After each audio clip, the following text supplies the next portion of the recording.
जी नबील गबोल साहब। मेहरबानी स्पीकर साहब, बिस्मिल्लाहिर्रहमानिर्रहीम। आपको आखिरी सिर्फ इनकी यही बात सुननी थी जो उन्होंने कह दिया था, बाकी तो मुझे समझ नहीं आ रहा था ये क्या कह रहे हैं। बहरहाल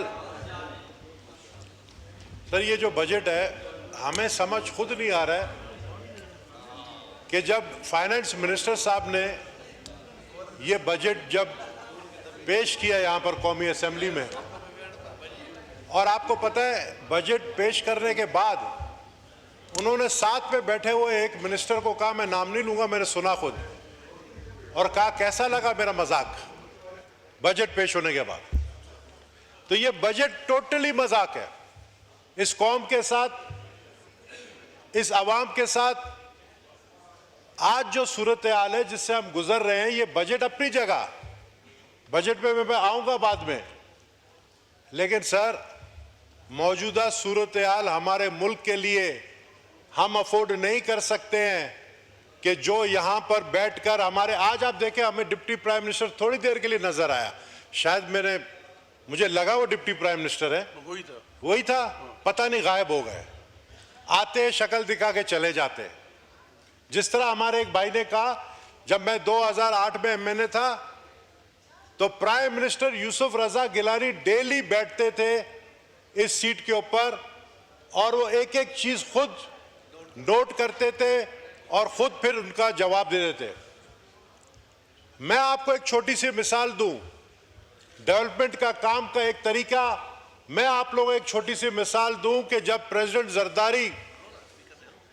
प्रेसिडेंट आसिफ अली जरदारी पहली दफा प्रेसिडेंट बने तो वो कराची आए, उन्होंने चीफ मिनिस्टर हाउस में लियारी के एमएनए और एमपीएस को बुलाया, जिसमें मैं था और मेरे 2 एमपीएस थे।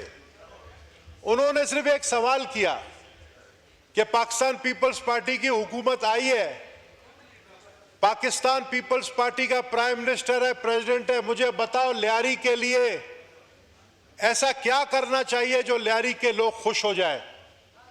लियारी शहीद बेनजीर भुट्टो का हल्का है, लियारी के लोगों को खुश करना है, ऐसा कोई स्कीम बताओ। मैंने कहा सर फंड्स तो वैसे ही आप दे देंगे, रोड बना लेंगे, वाटर का मसला हल हो जाएगा, सीवरेज का मसला हल हो जाएगा, आप 2 चीज हमारे एक रिक्वेस्ट पे अगर आप करें तो लियारी के अवाम आपको उम्र भर याद करेंगे। बोला क्या? मैंने कहा सर एक यूनिवर्सिटी लियारी में दे और एक मेडिकल कॉलेज लियारी में दे। मुझसे पूछा कहां, मैंने जगह बता दिया।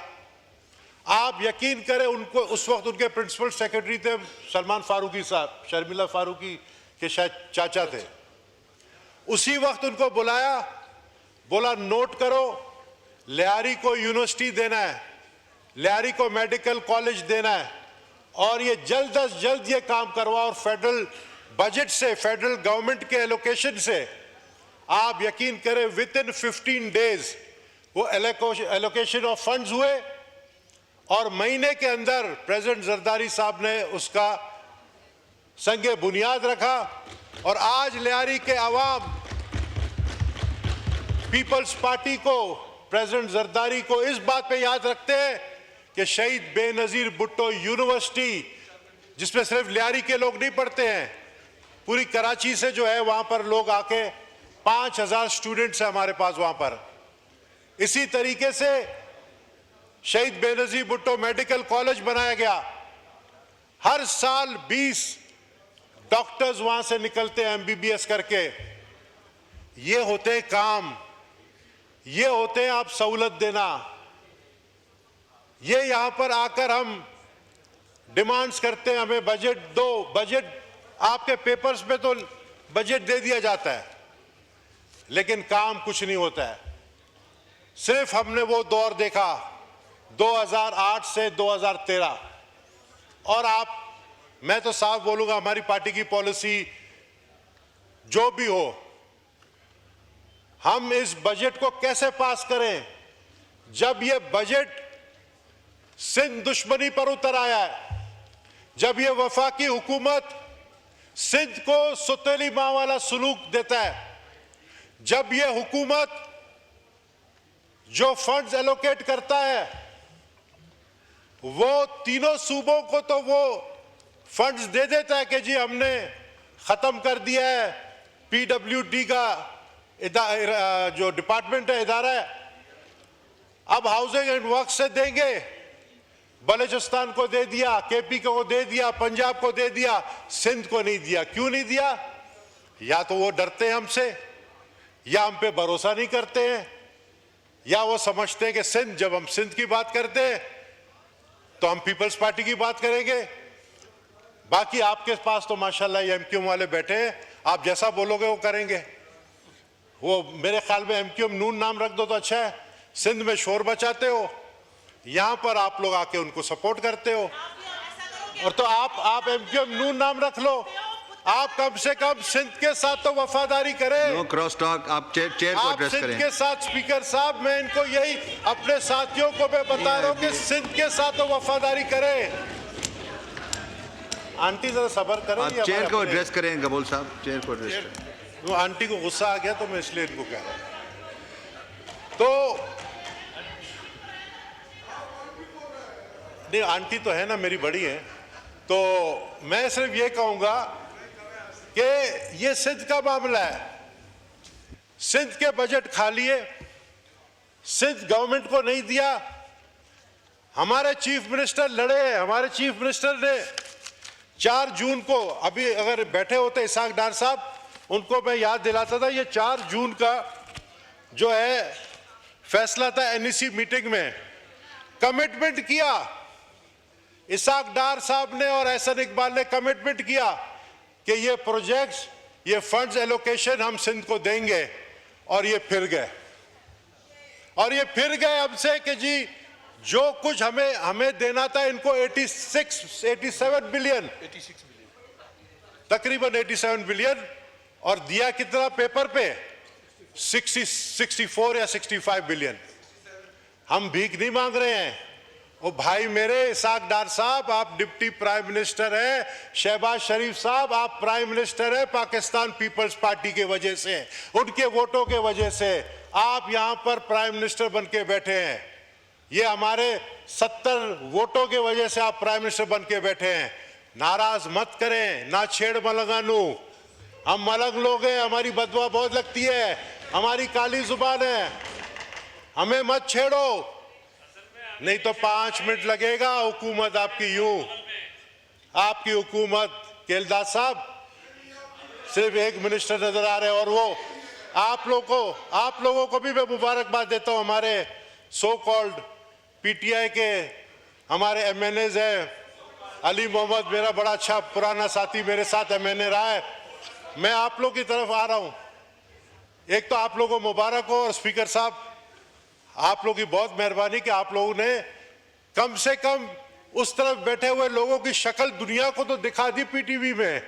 आप लोगों को मुबारक हो, पीटीवी में आप लोगों की तकरीर आ रही है, आप लोगों को बहुत मुबारक हो। पहले तो आप लोग गोश्त मेंबर्स थे, अभी दिख रहे हो, अभी पता चल गया लोगों को जुनैद कौन है। अभी मैं भाइयों को नहीं, अली मोहम्मद के अलावा भाइयों का नाम नहीं जानता, अभी पता चल गया लोगों को कि ये लोग कौन हैं, क्योंकि आप लोगों को दिखाया जा रहा है। ये स्पीकर साहब ने स्टैंड लिया आप लोगों के लिए, तो आप लोगों को अप्रिशिएट करना चाहिए। साथ साथ आप लोगों को ये डाइस भी दे दिए, सब आके एक ही डाइस में बोलते हैं, ये बात मुझे समझ नहीं आती है। तोड़ दिए ना माइक, सबने अपने माइक तोड़ दिए। चलो अच्छा किया, ये वक्त है। वैसे बड़ा मजा आता था स्पीकर साहब जब हम उस तरफ थे। शाजिया मेरी साहिबा, आपको याद होगा, जो दिल में चाहे हम बोलते थे, जो दिल में चाहे हम बोल सकते थे। अभी हम मजबूर हैं, एमक्यूएम नून की तरह हाथ बंधे हुए। अभी हम बोलना तो बहुत कुछ चाहते हैं, लेकिन पार्टी पॉलिसी को फॉलो करना है। आज हमारी पार्लियामानी मीटिंग हुई है, आज हमें अपने चेयरमैन बिलावल भुट्टो जरदारी साहब की कमी बहुत महसूस हो रही है। आज वो इस पाकिस्तान का, इस मुल्क का जो जंग लड़ने जा रहे हैं डिप्लोमेटिकली, जो जाके इंटरनेशनली जिस तरीके से पाकिस्तान का केस लड़ रहे हैं, कोई आप लोग में से काबिल है? चेयरमैन बिलावल भुट्टो जरदारी के काबिल कोई है जो जाकर यूरोप में, अमेरिका में जाकर आपका पाकिस्तान का केस लड़े? आप लोग ने चेयरमैन बिलावल भुट्टो जरदारी को चूज किया। उन्होंने पाकिस्तान के लिए आज वो दिन रात जो है कभी एक शहर में कभी एक मुल्क में पाकिस्तान का केस लड़ रहे हैं। ये पीपल्स पार्टी चारों सूबों की जंजीर बेनजीर क्यों कहते थे हम लोग? ये पाकिस्तान पीपल्स पार्टी पाकिस्तान को इंटैक्ट रखने में पहले भी अहम किरदार अदा किया और आज भी कर रहा है और आने वाला कल भी करेगा। और आप लोगों को सोचना पड़ेगा कि सिंध के साथ ये सौतेली वाला सुलूक बंद करे, वरना मैं रिक्वेस्ट कर रहा हूं, हमारे जितने एमएनएस ने सबने आज ये पार्लिमानी पार्टी में रिक्वेस्ट किया है, ये बजट हम पास होने नहीं देंगे जब तक हमारे डिमांड्स माने नहीं जाएंगे। सिंध के लिए जो हमारी रिक्वायरमेंट थी 36 बिलियन, जो कि स्कीम आपने हाउसिंग एंड वर्क्स को दी 11.460 बिलियन, यानी आधे से भी नीचे। आपने बड़ा मजाक अच्छा कर दिया। हैदराबाद से शक्कर, वही हैदराबाद में आपका भी एक दो एमएलए आ गया किसी तरीके से, आ गया ना किसी तरीके से, चलो आज किसी तरीके से आ गया, खैर हैदराबाद में भी आ गया। लियारी को तो फिर आप भूल ही जाए, लियारी में लियारी वाले रहते हैं, तो लियारी वाले मजाक नहीं हो, शहीद बेनजीर भुट्टो के चाहने वाले। लियारी वाले हक छीनना जानते हैं, लियारी वाले हक छीनना जानते हैं। आप लोग तो अब आपको मैं मजीद इसलिए नहीं छेड़ूंगा क्योंकि आपने हमें छेड़ा सिंध में। आपने चीफ मिनिस्टर सिंध को, आप लोगों ने उनकी तकरीर नहीं सुनी और बाहर निकल के उनको बोला यार क्या करें, हमें ऊपर से ऑर्डर थे। आजकल आप लोगों का ऑर्डर कहां से आता है? ऊपर तो पहले लंदन से, अभी कहां है मुझे ये तो बता दे आप लोग, मुझे ये तो पहले बता दे, पहले लंदन से अभी ऊपर कौन सा ऑर्डर है? हमारे ऊपर तो ये अल्लाह के 99 नाम है, हमारे ऊपर तो ये है, आप लोग के ऊपर पता नहीं कौन है। बहरहाल हमारे भाई यहां से टाइम दिखा रहे भाई, अभी तो मैं शुरू हुआ हूं, अभी तो पार्टी शुरू हुई है, बर्दाश्त करे, नहीं तो केलदास को छोड़ दूंगा आप लोगों के ऊपर। तो मजाक देके हैदराबाद शक्कर मोटरवे 15 अरब, ओ भाई 15 अरब रुपया, तो आप शक्कर से नौशेर और फिरोज तक नहीं पहुंच सकते इस 15 अरब में। हमें ये जैसा हमारे रमेश लाल ने कहा लालीपॉप, हमें ये लालीपॉप नहीं दे, ये 15 अरब भी रख ले भाई, ऐसा मोटरवे नहीं चाहिए। सही है ना? ऐसा मोटरवे नहीं चाहिए जो आप 15 अरब में पता नहीं क्या बना रहे हैं। आपको ये सोचना चाहिए 400 अरब, लेकिन दिया 15 अरब है भाई। 400 अरब का प्रोजेक्ट 15 अरब दिया है, 400 अरब में तो बन जाता। फिर उसके बाद एचईसी पे 4.8 बिलियन की जगह 2.8 बिलियन दिया। इसके लिए तो आप लोग बात करें।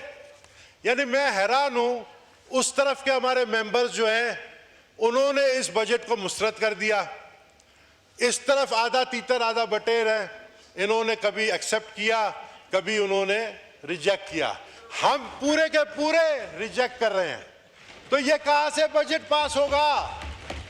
हम पूरे के पूरे इस लाइन वाले जो है ना, हम लोग रिजेक्ट कर रहे हैं कि जब तक जो मीटिंग हुई थी हमारी एनएसी की मीटिंग में, जब तक हमारे जितने डिमांड्स थे उसके ऊपर अगर आप लोग नहीं आएंगे तो ये बजट पीपल्स पार्टी तो कम से कम मैं रिक्वेस्ट करूंगा अपनी लीडरशिप से, ये बजट पास होने नहीं दे। और लोग कहते हैं बजट तो पास करना पड़ेगा, मजबूरी है, बजट पास नहीं होगा तो इसका मतलब हुकूमत बैठ जाएगी।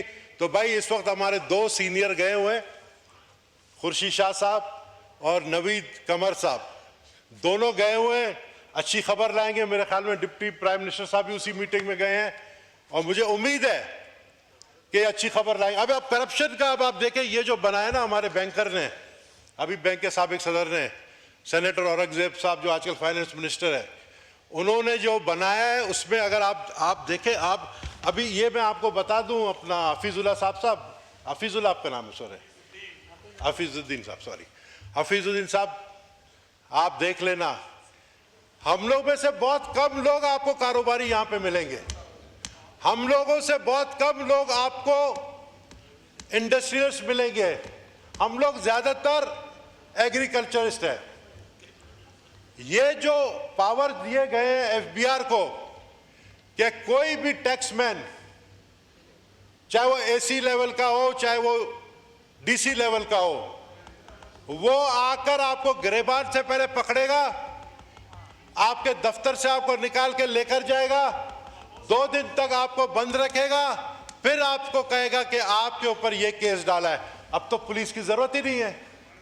पहले सुनते थे नैब बना, जनरल मुशर्रफ ने नैब को चलाया, फिर इमरान खान साहब ने चलाया। सर वाइंड अप अभी तो सर कर रहा हूं, बस हो गया। आप टाइम से आपको जी सर, मैं बोनस मिला है। असल में आप मेरा वो डिप्टी स्पीकर रह चुके हैं, आपको उस मेरा मोशन भूल जाता है तो फिर मैं चीजें भूल जाता हूं। अच्छा, वाइंड अप पे अगर चले बजट पे डायरेक्ट आता हूं। मुझे आप सेक्शन 114C के तहत आपने इनएलिजिबल पर्सन, पहले हम सुनते थे इनएलिजिबल पर्सन, तो इंग्लिश में इनएलिजिबल को क्या कहते हैं उर्दू में? इनएलिजिबल मतलब काबिल नाइल। नाइल किसको बनाया? जो कि नॉन फाइलर है। मुझे बताओ, मेरे इतने जमींदार बैठे हैं, मक्सी साहब बैठे हैं, जुनेजो साहब बैठे हैं, मखदूम साहब बैठे हैं, हमारे हारी जो है वो फाइलर कहां से बनेंगे? चाराना हिस्सा उनका जाता है, वो पैसे कहां रखेंगे? वो बैंक अकाउंट नहीं खोल सकते हैं, नॉन फाइलर बैंक अकाउंट नहीं खोल सकता है। स्पीकर साहब, आप भी सिंध के बहुत बड़े जमींदार हैं, आपके हारी जो है वो बैंक के अकाउंट नहीं खोल सकता है। एक छोटा कारोबार करने वाला वो बैंक का अकाउंट नहीं खोल सकता। और अगर कमिश्नर साहब ने समझा section 138 and 140 recovery of tax के बारे में कि now the FBR can freeze bank account of tax pairs,